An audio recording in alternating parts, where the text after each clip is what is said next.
On this Mother's Day weekend, I was thinking about the witness that I have received from my mother and my mother-in-law to the gospel of Jesus Christ.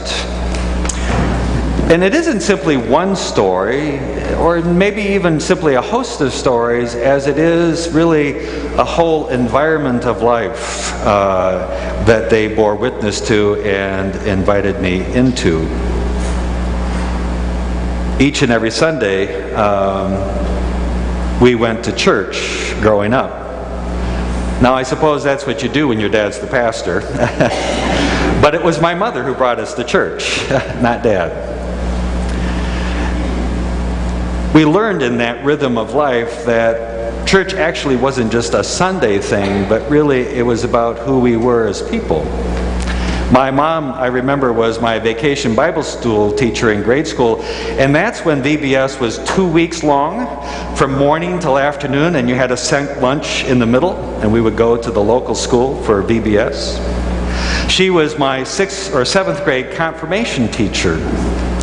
I remember also those days when she was in the living room studying to become a Bethel Bible study leader or teacher, memorizing, I don't know, what was it, the 200 Bible verses you had to memorize, and also the pictures so that she could tell the story of God in the Bible.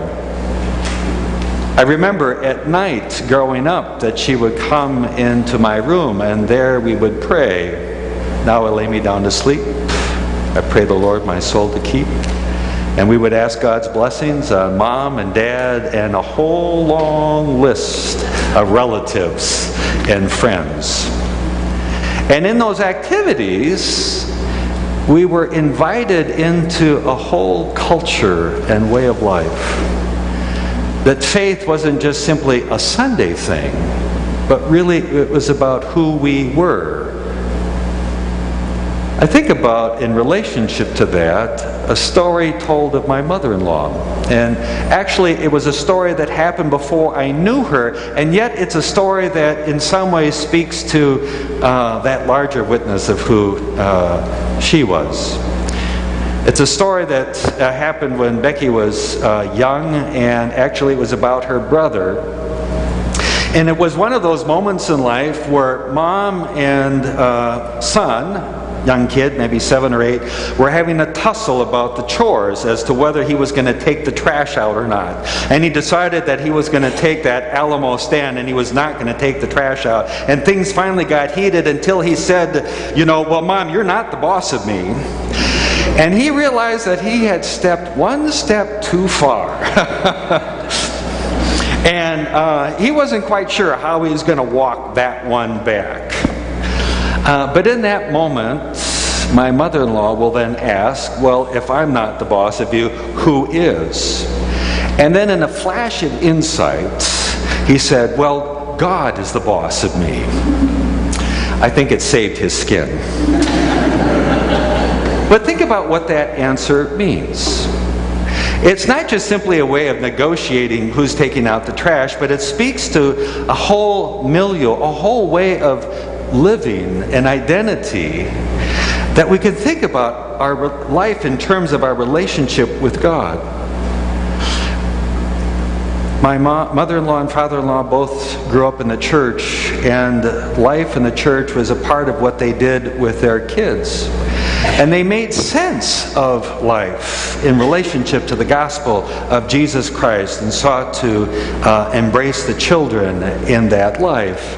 And so when my brother-in-law said, well, God is the boss of me, it wasn't just simply about that moment, but rather the very capacity to think about life and relationship to God, and that it was defining for who he was, not just simply in that moment of contest, but in a bigger way as well. I thought about Mother's Day in relationship to what I talked about, Ascension Day. Ascension refers to an event that happened just this last Thursday, where we remember that 40 days after the resurrection, Jesus gathered with his disciples and he gave his final instructions to them, and he says, I'm going, it's your turn now. It's your turn. And what he meant by that is that we are not simply meant to be consumers of the grace of God, but that God invites us into that mission of sharing God's grace with others. You know, they say, you know, in a classroom, you know, the one who really learns the most is the teacher. And perhaps God had that understanding for us. It's not just simply how it is that we receive the forgiveness and the grace of God in Jesus, but when we have to do it with another person, when we share that message with another person, perhaps Jesus understood that even more so, we will be informed and shaped by that. But how do you do that? And where does that happen? How do we live out that calling? Well, Martin Luther made two observations that I think are germane or fit for the service today. And the one, he talked about the priesthood of all believers. And what he meant by that wasn't simply that I could have my own personal relationship with God. In fact, that's really not what the priesthood of all believers means. It means rather, going back to that passage in the Bible where 2 or 3 are gathered in my name, Jesus said, there I am in the midst of you. And what the priesthood of all believers means is that the pastor doesn't have to be one of those two, and it doesn't have to be an officially sanctioned meeting of the church with minutes for the 2 or 3 to count. But wherever 2 or 3 are gathered, there can be the possibility for one to say, I'm sorry, and the other to say, but you know, God loves you and forgives you. I think about that in relationship to another observation that Luther said is, he says, well, now where does that happen? He said those moments of being 2 or 3 in the name of Jesus can happen at home, they can happen in our neighborhoods or places of work. That really we are called to live out our Christian life in the everyday places that we live. And that truly is where it happens. I think about that now then in relationship to Mother's Day. That Mother's Day is not just simply celebrating the biological connection of one generation to another, but rather that mothering role that God calls us to be about in life. This weekend we celebrate Mother's Day. Next month we will celebrate Father's Day. In those 2 days we are invited to see that life is about relationships that matter. And that in those relationships, those everyday relationships at home and in our life, that they are an opportunity for us to live into that ascension instruction where Jesus says, it's your turn. And we can share the forgiveness and the grace of God in our everyday life. I think of 2 stories in my life where I have had a window into what that means. My mother-in-law, Jean, now has Alzheimer's, and that has taken her voice away, really. She can maybe say a few words, but her voice and her memory have been pretty much taken away, and yet her voice and witness still are with us. I think in particular, and that's something that we've talked about, 30 years ago, Becky's older brother went to Thailand and met the love of his life, and met and married a Thai woman and brought her back to America. And as he was bringing her back to America, there was a bit of a flutter amongst the older generation as what are we going to do with this woman from another country and frankly from another religion. And it was Jean who sort of spoke right through that, and she said, well, we're just going to welcome her and we're going to love her. And it cut the conversation. And that's what we did. And she said that, not just simply as sort of a nice thing to say, but we had a sense that she said that because it was a reflection of God's welcome and grace to her in her life.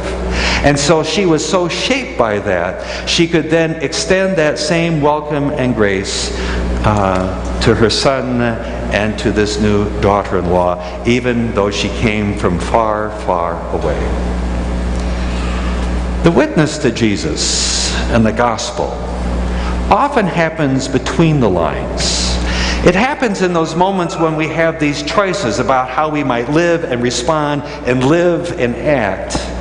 And in those moments between the lines, when we have been shaped by the gospel of Jesus, we can then respond in ways that bear witness to that gospel. I think about my mother. I have a sister who is 2 years younger, and she is intellectually disabled. And she grew up in a time where there were fewer resources, maybe less understanding. It was kind of a transition point, but it's a few years ago. And yet in our household, my sister received the same love and welcome and role in the life of the church as the rest of us. Growing up now as a dad and as a parent, I know that there's a way in which you have a unique relationship with each of your children because they are unique and different people. And yet, for whatever those differences, there was still the same dignity and respect that she gave to my sister as she gave to my brother and to myself. And in that response, she invited all of us to see how life can be held by the grace and love of God. And it didn't matter, because that love and grace was the same for each and every one of us.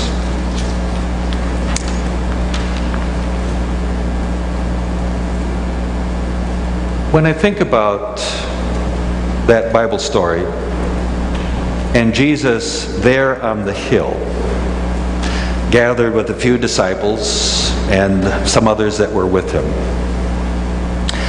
And I think about this gathering here, and this gathering is 2,000 years later, and it's 5,000 miles away from Jerusalem. I mean, Iowa is a long ways from Israel. And the 21st century, it is a long ways from 30 AD. And yet, we're able to gather here, and the gospel makes sense. And I think about the amazing way in which God has been able to pass down the gospel across generations and across continents, and we still make sense of our life in terms of that same gospel of Jesus. And I think about how often has it been a link between a mother and a son, or a father to a daughter, sharing from one generation to the next the meaning of Jesus. Maybe explicitly at times, but maybe at times between the lines, in the ways in which we simply seek to be welcoming and generous and loving with one another when maybe the response might be otherwise. And how in those exchanges we have received the invitation across the generations to see our life in terms of the gospel of Jesus Christ. And that this gospel of Jesus is not just simply for here in church, but the gospel of Jesus is for all of life, in all the places that we live, in all the ways we experience each and every day. Because God is not just after each and every one of us, but God is after the whole world, and He is after all of life. And God even uses moms and dads to make that happen. Happy Mother's Day. Amen.